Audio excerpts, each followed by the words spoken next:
This just came out in the Hollywood Reporter yesterday. And I don't know if you caught this. Let me hide the comment there. I don't know if you caught this, Dante, but the Fall Guy faces criticism over Johnny Depp and Amber Heard joke. A line of dialogue in The Fall Guy is causing discourse among some viewers prior to its opening in theaters. The David Leitch directed action comedy starring Ryan Gosling, Emily Blunt, Hannah Waddington's character Gail Meyer at one point makes a reference to Johnny Depp and Amber Heard's turbulent relationship. In the scene, Waddington, who plays the executive producer of the movie, reportedly walks into the trailer while looking disheveled and tells director Jody Moreno, "It looks like Amber and Johnny were just in here." And Twitter went nuts. And by Twitter went nuts, they found one person with 2,000 followers, respectable, I will grant that, who found offense at it and was able to make their post viral. A, do you remember this scene?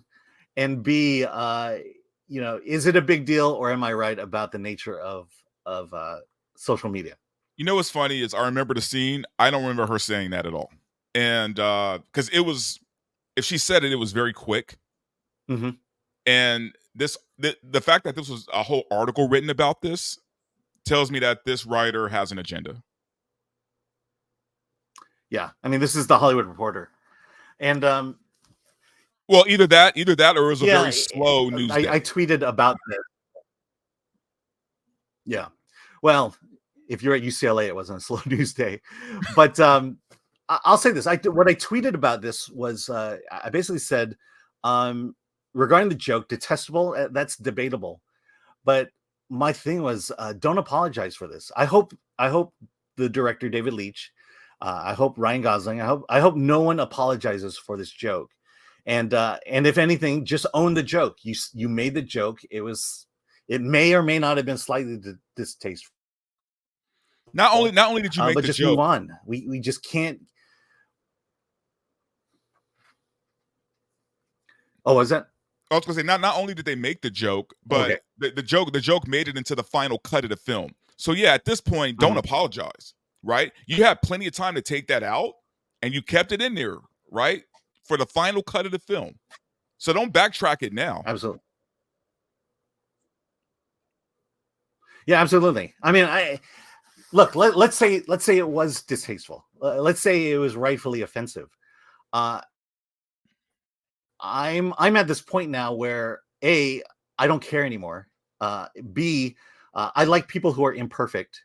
And B, if you're imperfect and you might have offended people, just own up to it. Own it, yeah. This was, just say, I thought it was funny. We put in the movie, and we're gonna move on because let's just say it. This joke is not gonna have major impact on anything, and if anything, it is that callback to this tumultuous court case that we had to watch on the internet and on television, and it just kind of wraps itself up in that. And I'm just glad it happened. And please don't apologize for it. Yeah, I mean, look, man. Anytime I see an article from the Hollywood Reporter or from Variety or from any of these other industry magazines, I always take it with a grain of salt because most of the time they're going to err on the side of being woke. They just are. Mm-hmm. And honestly, I don't know if I even believe what most reporters write anymore, right? Mm-hmm. Unless I hear it from the horse's mouth directly, like with the Jordan Peele thing, right? Like until I hear them say it, I'm a little like, we'll see, right? Because I can't trust journalists anymore. Yeah, I'll say this. The other thing that this brings up is the importance that journalism, like the Hollywood Reporter, places in people on Twitter with a relatively moderate follower count.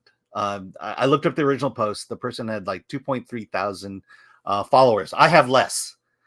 And for the let's throw me into the mix here. For the Hollywood Reporter to report anything that I say or I tweet says that they're truly desperate, because I don't have the impact, I don't have the influence, and this is something that has been happening in journalism, and especially entertainment journalism, for almost since the dawn of social media and Twitter. Is there's this need to validate people who don't really matter Yeah. on Twitter, and to give them the importance and the sway that they don't really have.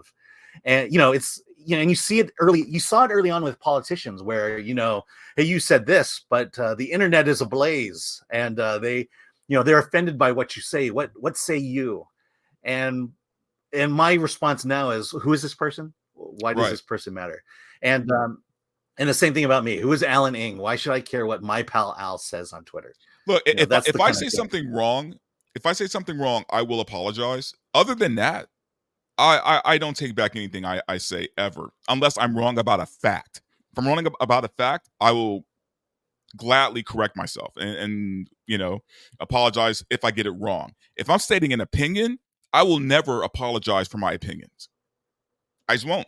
If I say a joke, I'm standing by that joke, right? So if I say an opinion, Mm-hmm. I'm standing by that opinion until you prove me wrong otherwise.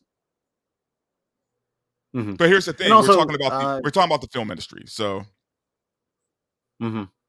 Yeah, I mean, this is the thing I always say when stuff like this really blows up. We're talking about a movie. Yeah. As much as we love movies, it's just a movie.